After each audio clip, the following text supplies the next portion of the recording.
It's October, which means it's spooky season, which also means that today we are covering Fran Bow. Fran Bow is a psychological horror game about a young girl who's admitted into a mental hospital after witnessing the very gruesome and horrific murder of both of her parents and also losing her precious kitty cat. You guys showed me a lot of love on my Sally Face video that I uploaded earlier this year, and some of you told me that I should cover Fran Bow, so here we are. Welcome back. If you're new and you haven't seen that video and you like these types of games, welcome, and I'll link it in the description for you guys to check out. Fran Bow is a rather older game released August 27th of 2015. Wowzers. Before we jump in, I'd like to drop a warning for anyone sensitive to this list of things, and there are spoilers. So get your chill pills, or should I say duotine pills, and let's try and unpack the story of Fran Bow. Oh, what's this? This is Fran Bow. She's a 10-year-old gal living with her parents, enjoying life and whatnot, because that's what it's all about. Her parents gift her a very special cat, and she names it Mr. Midnight. We get a small introduction to her Aunt Grace. We love aunties. I mean, you can just tell. Look at her stance. Y'all already know she was breaking hearts and necks back in her day. The grown-ups head out and Fran gets closer to Mr. Midnight. Speaking of Midnight, this dude, drawn like a treetop with some teeth, appears outside the window, and I kid you guys not, it literally sounds like when he shows up. Like, how dramatic are we going today? Then things escalate extremely quickly, and next thing you know, her parents are sliced, and I mean sliced like packaged lunch meat. This was really disturbing for me to see, so I have to make jokes to cope. You guys see me, right? Fran runs away with her cat and is taken to a mental asylum, and Mr. Midnight is left all alone. Chapter 1. My Sober Day. Fran wakes up in Oswald Asylum, which is less of a healing center and more of a trauma factory. Her cat is missing and her parents are maggot food. Dr. Dearn, however you pronounce his name. Dr. Dearn here insists that Fran is mentally ill and prescribes her a medication known as duotine. These pills allow Fran to travel into an eerie and grotesque alternate reality where she's able to see things she normally wouldn't without them. It's almost like a parallel dimension. This other reality is one of the main things that help her find her way out of this hospital and into every other area of the game. You know, just regular weekday things. Fran is able to navigate through locked doors by picking up, combining, or simply using items to finesse her way out. She manipulates the staff and other children who are clearly suffering, but she does help them nonetheless. After some digging, Fran finds notes that hint at unethical experiments, weird imagery, and unfamiliar names. Heck, even a gun. Like, what are these people on? These are children! Eventually, she's able to escape through a hidden passage and emerges into the forest. The search for Mr. Midnight continues. I do want to highlight some important characters in this chapter, which are Dr. Dearn, of course, who possibly means well, but is compliant with the asylum's shady practices.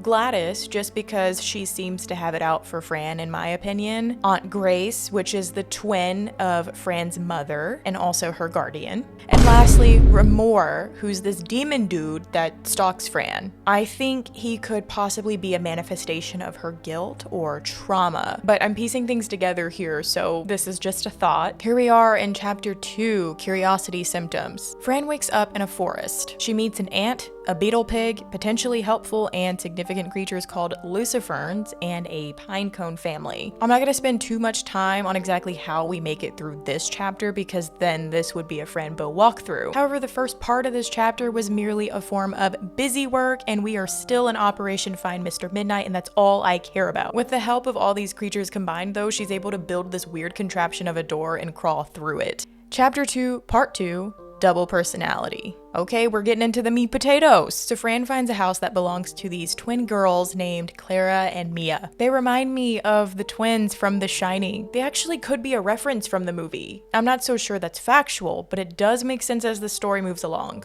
To me. After scoping the place out, Fran finds a knife, which I believe becomes more and more significant as time goes on, and I'll touch more on that theory later. So she finds tons of ingredients that appear to be utilized in some sort of ritual, and the attic that holds Mr. Midnight locked in a cage. Cruel, vile, and detestable the girls are for doing this, but at least we found him. The house is quite strange. It's more of a haunted, cozy cottage, if that were able to coexist. There are multiple framed photos around the house of twins, and even a ghost of a young girl. There's also this frame of these older women who are also twins. In this chapter, when Fran takes her pills to travel into the alternate reality, she just falls down into this not so empty well where there lies the decayed bodies of twins twins and another body. So twins just seem to be the theme around here. Fran meets the twins, Clara and Mia, who aren't very nice. They ask Fran to perform a ritual to separate their bodies. Fran agrees because she wants her cat back. I mean, what would you do? The twins give Fran instructions on how to perform the ritual, but there's a toad outside who warns Fran not to do it because originally it was done wrong and it led to a girl dying,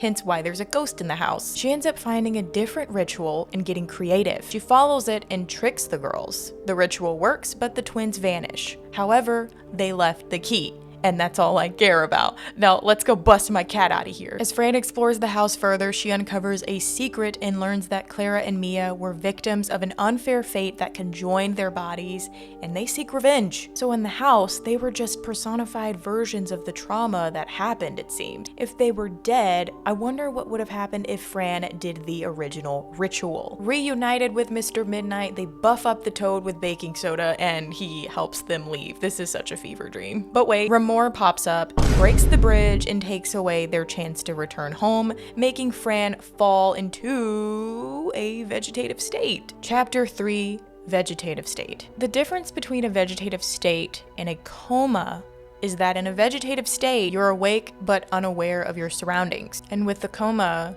you are completely unaware and unresponsive. Suddenly, Fran and Mr. Midnight are transported to a place called Ethersta, the second reality out of the 5 realities of this game. It is a stark contrast to the horror so far, but we don't get too comfortable ever with these types of games. As a result of Fran's will to live after breaking her body, she turns into a tree, which is her vegetative state. Are you guys with me? I don't even know if I'm with myself. Obviously, she can't stay in this limbo forever, so the new objective is to get some limbs from Dr. Palantras, he's a furry oxalotl, and meet the Great Wizard to return her back to her human form. But in order to do so, she has to collect all these items and solve riddles and stuff. This was easily one of the longest chapters for me to complete, as I'm not well versed when it comes to puzzles and riddles. However, this was fun. This chapter talks a lot about the 5 realities and the different creatures we run into throughout the game. I decided to take a look at this diary I found earlier for some insight. This is a little bit to unpack, so strap in. Dr. Leon Castillo is a former researcher at Oswald Asylum. The journal reveals his deep involvement in studying alternate realities, particularly the Ultra Reality and the FREE system, fractal reality of the essential existence. Castillo's writing suggests that only those who are broken can access these realms, implying that trauma or mental fragmentation is a gateway to other dimensions. Fran's situation in a nutshell. Throughout the diary, Castillo describes encounters with shadow figures and beings from other realities, including some that Fran later meets. He refers to himself as one of the 1,000, suggesting that he is part of a rare group of individuals capable of perceiving and navigating these hidden layers of existence. His notes also imply that he worked alongside Dr. Oswald Harrison and may have been involved in the unethical experiments on twins, like Clara and Mia from the previous chapter. A photo found later on confirms his presence among the Oswald research team. This is very juicy information. I love it, succulent. He writes about pain and enlightenment. His writings hint at a spiritual but also a metaphysical transformation. He believes that suffering can lead to clarity and that the ultra reality is not madness but a deeper truth invisible to most people. Oh, you guys know I love this kind of messiness. So the wizard completes his ritual and he's able to heal Fran back to her human form. She and Mr. Midnight leave the world of Ethersta and then go back to the 3rd reality, also known as the real world. Chapter 4, My Imaginary Friend. Fran meets a character named Itward officially in this chapter. Itward has made an appearance in the previous chapters, but quickly went away as if he's been watching her up until this moment. He explains that he's been waiting for her. And he claims that he's a real being from the ultra reality that children can imagine because he already exists in their minds. He's basically a guardian and someone who watches over mentally ill children. Itward means well, but is a bit difficult to trust starting out. I was absolutely judging him by the way he looks because, I mean, look at him. Itward wants to take Fran home, but needs her help, of course, getting some parts for the airship and getting a few things flowing right on the inside. In the ultra reality inside of the airship, there's this puppet show movie thing that shows the story story of the twins Clara and Mia and how they became conjoined. The twins absolutely hated each other, and they couldn't coexist because of what seemed like envy to me. The twins were pretty vain and couldn't decide which of them were prettier or more charming. It's said that the twins were mad, and therefore Edward lived in their minds, teaching them the beauty and duality, but they couldn't believe that he was their friend, and they decided to try and get rid of him. Instead, they killed each other. Edward came back to give the girls a second chance, and he mentions how the world has affected them and literally sewed their bodies together just to see what would happen. Obviously, they blamed Edward for their misfortune. I really thought that was interesting, but it gets even more interesting toward the end of the last chapter. Fran is finally able to gather everything needed and get the ship going, but once they got it to take off, it crashed as fast as it started up. Fortunately for Fran and Mr. Midnight, they crash not too far from her hometown street and eventually find the house. Mr. Midnight climbs inside to find the key to let Fran inside, but he takes literally forever, and then y'all remember Dr. Deer? Yes. He comes back and picks Fran up and basically tells her cat is dead and that she should come with him. On the car ride with Dr. Deern, Fran and him talk about some pretty deep stuff, as people do on late night road trips, am I right? Shortly after they take off though, Kamalas and Valikas appear outside her house, symbolizing the conflict between light and darkness in their world. Dr. Deern tells Fran he was fired from the Oswald Asylum because he found out about things he doesn't understand yet, but he knows it's dark. See, I told you guys he meant well. Anywho, the crazy news is that the story of the Bow Dagenhart family murder highlights that the bodies were perfectly sliced and that there were no signs of struggle. I think this is very weird because what do you mean perfectly sliced? On top of that, apparently Fran fled to the woods and froze to death, which obviously isn't true. And there's a note written to Gladys, one of the nurses I mentioned as an important character earlier from chapter 1. It says to let the newspaper know of Fran's death. So it's clear that she's in cahoots with whoever is behind this craziness.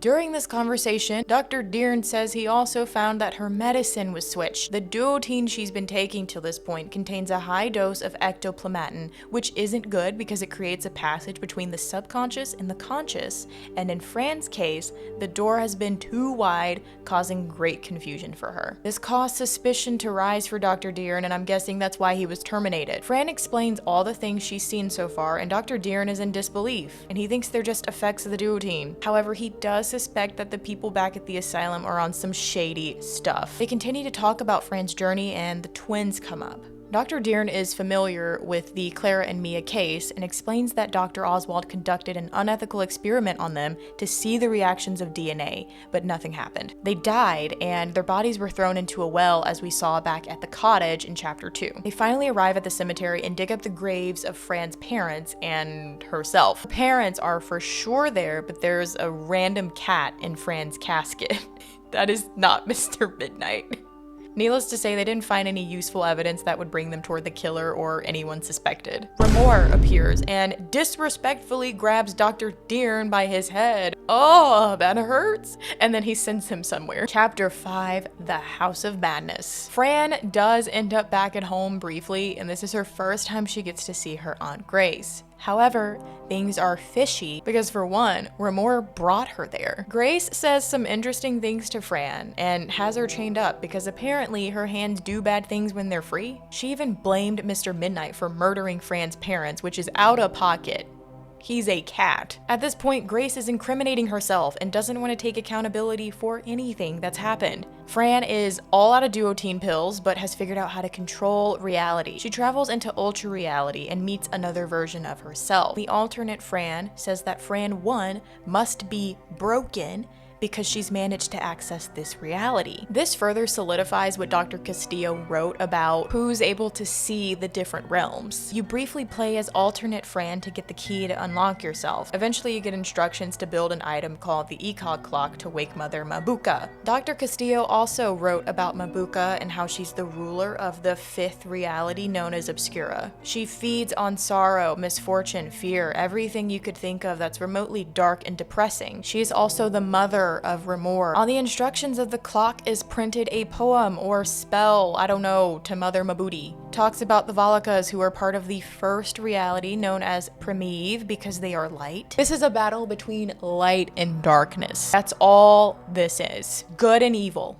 I think I'm starting to understand this story, but I know y'all are about to throw me off with your theories, so let me get to the end. This chapter also took me a long time to complete. Oh my gosh, like so many key items and steps making me work. We are obviously in the 5th reality here in chapter 5 because things are very dark and eerie. There's also a huge black cat that we use to dispense all these items into to make the ECOG clock. There's a strange significance of black cats in this game. Superstitiously, black cats are known to bring misfortune and bad luck. This is something that Dr. Castillo also highlighted in his journal. He said that he'd dream of thousands of black cats watching him in his sleep. This doesn't directly say it's negative or positive, but it makes me think. Mr. Midnight, on the other hand, seems to be motivation for Fran, a source of good luck, loyalty, and all the good in her life. Fran meets Mabuka and wakes her with the clock. She opens her heart for Fran so that she may find the truth she seeks. Now let's wrap this up. Fran confronts Ramor and he tells her, "You are a manifestation of my desire. I can use you for whatever I want." confirming that Fran has been under his power for a while. He then takes her into a room to show her that she was the one who killed her parents. Dr. Deern is tied to an electric chair. Like, dang, what did he do? It's kind of funny. Okay. And then Mr. Midnight is trapped inside a cage again. After attempting to cut Dr. Deern loose, Dr. Oswald comes rolling in with Aunt Grace. This guy is not a nice man. He mentions his studies on twins and the murder of the Dagenhart family. He also gives credit to Ramor for being so good with manipulation. He admits that her parents had to be killed due to their interference with his experiment. Grace is over there like, can we just get this over with? Fran is like, what are we talking about? Do what? Immediately, Grace takes Mr. Midnight and throws him over the edge. This sends Fran into a fit of rage and leads her to choking Grace out. Oswald opens fire on Fran and attempts to take her to complete his experiment. What a sick man. So my man Itward busts out of nowhere and uses the force on Oswald and Grace. Love it when this kind of thing happens. Dr. Deern is like, wait, is this really happening? And then Palantras comes and he brings Mr. Midnight back.